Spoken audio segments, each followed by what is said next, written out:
in order to have a respectable understanding of the Vietnam War, we have to rewind all the way back to the late 1800s when France was colonizing Southeast Asia.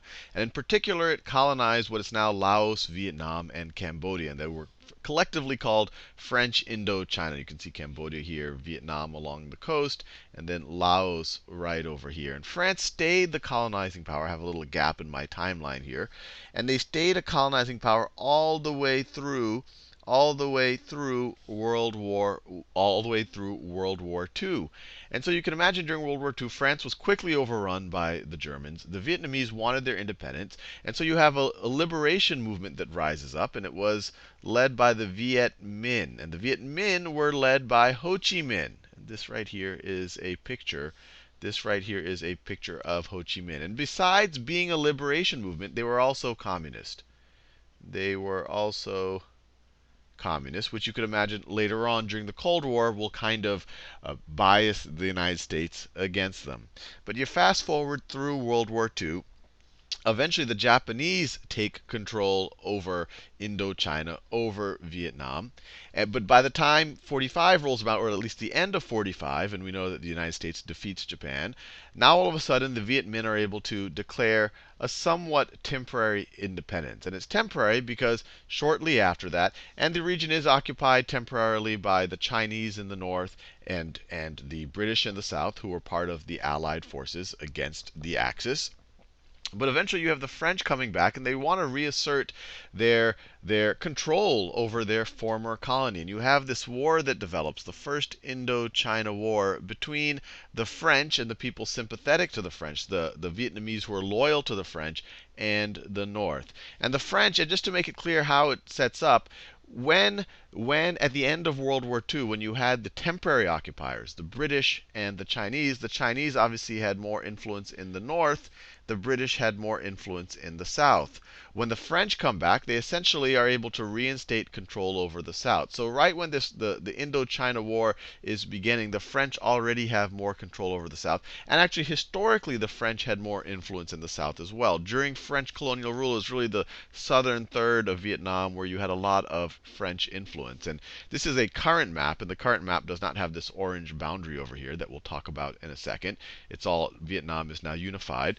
But before the Vietnam War, this was not Ho Chi Minh City. This was Saigon. And Saigon was kind of where most of the French control was centered. But you fast forward to 1954. This ends up in a bit of a stalemate. And so you have the Geneva Conference of 1954 that partitions Vietnam along the 17th parallel between North Vietnam and South Vietnam. And the whole point of this partition was really to just allow for a cooling off period, a period where you can have things settling down and then having elections. It wasn't meant to be a permanent partition. But there was a 300-day period where people could move across the partition. And during that partition, you actually had 900,000 people, mainly Catholics, move from the north to south. You also had several 100,000 people moving from the south to the north. So it wasn't a one-way movement. But net, most of the movement by Roman Catholic Vietnamese was from the north to the south. You fast forward a little bit, you eventually have, and I'm sure I'm butchering the pronunciation here, Ngo Dinh Diem take control. He starts off as prime minister in 54. Eventually, he takes control, becomes president in 55. This is him right here. He takes control of South Vietnam.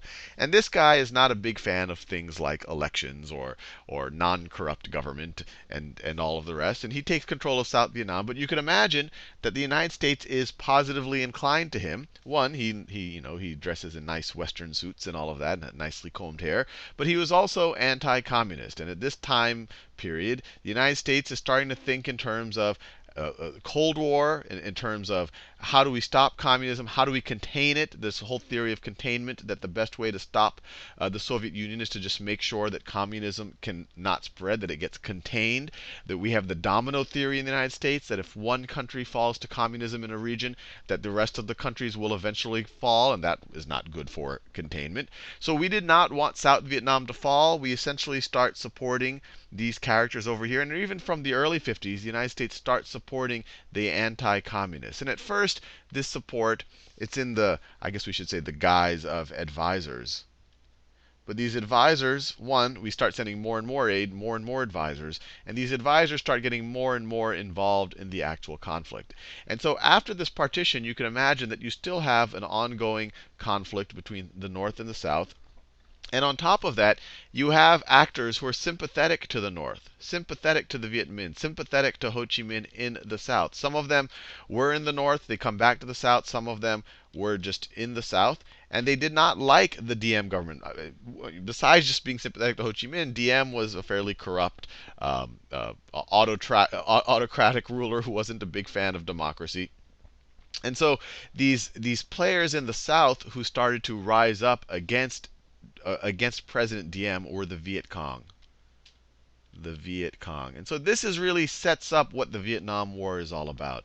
You have the communist Ho Chi Minh controlled North that was fighting a conventional war against the South. You have this partition on the 17th parallel, and on top of that, you have an unconventional fighting force, I guess you could call them guerrillas, in the south of Vietnam called the Viet Cong. So it was kind of a double.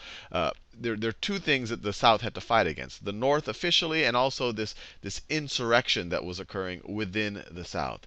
And so the whole time, the United States did not want this insurrection to succeed. They did not want all of Vietnam to become communist. We keep sending more and more advisors. It actually started even before Kennedy, but in Kennedy he starts sending, he escalates the number of advisors that get sent. It's still not, at this point, it's still not a formal war. We haven't officially declared war. We don't have officially soldiers in battle. You fast forward to 1963. Besides all of the great characteristics of Diem that I already mentioned, he also was into persecuting Buddhists. So to make matters worse, so not only was he corrupt, not only did he not like elections, but he liked persecuting his own people. And by 1963, this kind of got out of hand. His level of persecution of the Buddhists, he started storming temples and all the rest. And so he was assassinated. And not only was he's assassinated, it kind of leaves this power vacuum. You have all of these people jockeying for control. None of these really especially savory characters inside the South. These two guys eventually come to power, Nguyen Cao Khai and Nguyen Van Tu. Wait a few years, Nguyen Van Tu is able to get this guy out of the picture, and then by 1967, I don't have it over here, 1967, you have Tu has now taken control. But during that period, or actually before Khai and Tu take power, in 1964 you have one of the shadiest incidents in American history. As you can imagine, we, as in our function as advisors, we had sent ships into the Gulf of Tonkin, right off of the coast of North Vietnam. And so the original story goes, and this is a very suspect original story, in 1964, the U.S. Maddox, and this is the original story, claimed that it was attacked, or it was claimed that the U.S. Maddox was attacked by North Vietnamese patrol boats, and that there was there was a little bit of a skirmish, there was an exchange of fire. And it was also claimed that a few days later, another boat in the Gulf of Tonkin, another U.S. vessel, was attacked by a North Vietnamese boat. That was the original story. This angered Congress. This angered the American people. How dare they attack ships that are sitting off of the coast, warships that are sitting off the coast? And so this kind of gave the emotional fuel to pass the Gulf of Tonkin resolution. So these incidents, or these purported incidents, this kind of attack on the USS Maddox and this other thing that might have happened, these were called the Gulf of Tonkin incidents. This angered Congress, angered the American people, so we passed the Gulf of Tonkin resolution. And what's relevant about it is that it gave LBJ here, it gave him the authority to officially engage in a war in Vietnam, to officially escalate it to an actual war that the U.S. was involved in. And this whole time I've been saying it's shady because it's now been shown that, one, the Gulf of Tonkin, well, it's not clear that really anything happened. There might have been some firing from the USS Maddox. They might have actually engaged the North Vietnamese patrol boats. The other possibility that might have happened is that they that nothing happened. So, but either way, any way you look at it, it's now been fairly established that it was not a real incident. It was not really North Vietnam attacking the United States, but it was relevant because it really escalated the war. So now you have Johnson. And did I say North Korea originally? I apologize for that. We're talking about North Vietnam. I don't remember what my brain actually said. Of course, North Vietnam. But it gave Johnson the power to escalate the war. And so his administration is really the heart of the Vietnam War. When the war was really escalated, we eventually get to 500,000 U.S. troops. But the whole time this is happening, you can imagine that Johnson and the military leaders and the American military leaders in Vietnam are telling the American people, oh, we're fighting communism, we're about to win, this is a noble war. And you fast forward, and especially the part about to win, you fast forward to 1968, and all of a sudden you have the Viet Cong, who the American leaders have told the American people in the Congress that they're about to be defeated. And then in 1968, the Viet Cong orchestrate the Tet Offensive, which is this massive coordinated attack on a bunch of targets throughout South Vietnam. And so even though it wasn't completely successful militarily, the intent of the Tet Offensive was to kind of completely turn the tides in the war.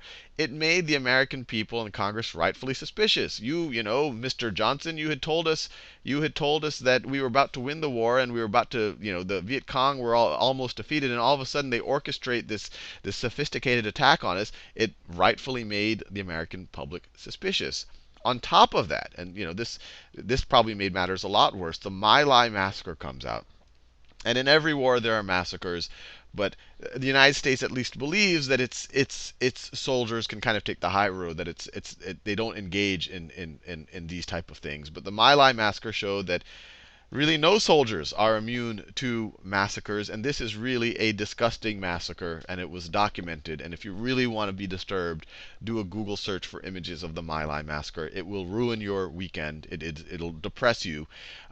It's U.S. soldiers killing a village of innocent women and children. There's pictures of dead babies. It's horrible. And on top of, to make matters worse, or even add insult to injury, the soldiers who committed it, there was actually a few who tried to defend the villagers, and they were when they came back, they were treated almost like traitors.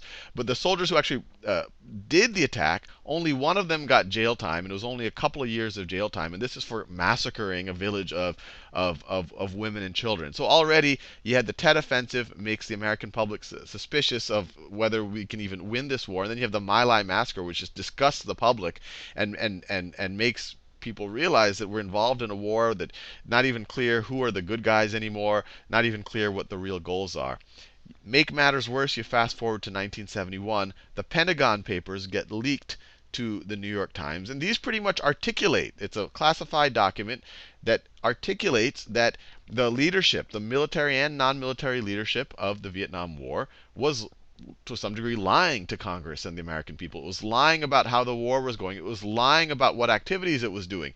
It did not tell the American people and Congress that it was actually engaged in war in Laos and Cambodia. And a lot of the reason why we were engaged in Laos and Cambodia is because that's where the supply routes were between the North and the South. They ran through Laos and Cambodia. And the most famous of them, and you might have heard of it, is the Ho Chi Minh Trail. And it wasn't just one trail, it was actually a network of trails. And so a lot of the activity that was going on in Laos and Cambodia was kind of carpet bombing of what the U.S. thought were some of these supply routes. And we never really got a good, well, that's a whole other debate. But it wasn't just one trail that was easily bombed. It was all of these little footpaths and all of these other things where arms were able to be transported from the north to the south. But the Pentagon Papers rightfully made the American people even more suspicious. And then now we're entering into Nixon's administration, and he was still doing the carpet bombing, still atrocities going on. But his whole goal was to kind of wind down the war, bring the troops out on a timetable without kind of an official defeat. So you fast forward to 1973, you have the Paris Peace Accords, where officially there is peace between the the North, the South, the North, and the Americans. You can imagine it from the North's point of view. They're like, sure, we'll sign some peace accords. It'll just make the Americans go away. Once the Americans go away, they won't be able to come back, since this was such a hugely unpopular war. It was such a waste for America on so many dimensions, especially America's prestige as a global actor. We'll just wait for them to leave, and then we can overrun the South after that. And that's essentially what happens. In 1975, the North just overruns the South, and then later that year, you have Saigon falling to the north, and then it becomes Ho Chi Minh City. And just this whole period, you have President Tu is in power, and just to show where his priorities are, right near the end, right when the North is falling to South Vietnam, and you can kind of see the writing on the wall. He gives a speech to the Vietnamese people saying that he'll never desert them. But then when he really makes it, when it becomes pretty clear that Saigon is going to fall to the North Vietnamese, he gets on a big U.S. transport plane with literally 15 tons of luggage. 15 tons of luggage. I'll let you think about how much luggage that is, and $15 million. $15 million worth of gold. And this is $15 million worth of gold in 1975. So you can imagine how much he really cared about the Vietnamese people. And he eventually ends up settling in Massachusetts, and he died there in about 10 years ago. So you can imagine this was an ugly incident for the world, an ugly, super ugly incident for the Vietnamese people, a super ugly chapter in American history. It was the first war that, one, America lost, but more, it hurts prestige. It hurts America's ability to influence what was going on in other parts of the world. You had the containment theory that we had to stop communism from spreading, and the domino theory that if one country would fall to communism, then the other one would. That didn't happen. The South did fall, but we didn't have the rest of Southeast Asia falling to communism. So it kind of disproved the domino theory, especially because after the Vietnam War, the United States would not be able to enter another war like it for some time, because the American people wouldn't let it happen. So to some degree, it would have been easier for communism to spread, because people would have known that the U.S. couldn't engage it. But despite that, the domino theory didn't happen. But it was just all around ugly. I mean, besides the massacres and the raping and the pillaging of innocents that happened really on all sides of this, you have 1 to 3 million Vietnamese, and no one will really know the actual count. But that's a huge number. 1 to 3 million Vietnamese were killed. You have 58,000 American troops being killed. American troops. And you have hundreds of thousands of Cambodians and Laotians who were never really formally involved in the war. They were killed, especially due to a lot of this carpet bombing campaign. So these are I mean, just atrocious numbers, and really one of the worst and ugliest chapters in U.S. history.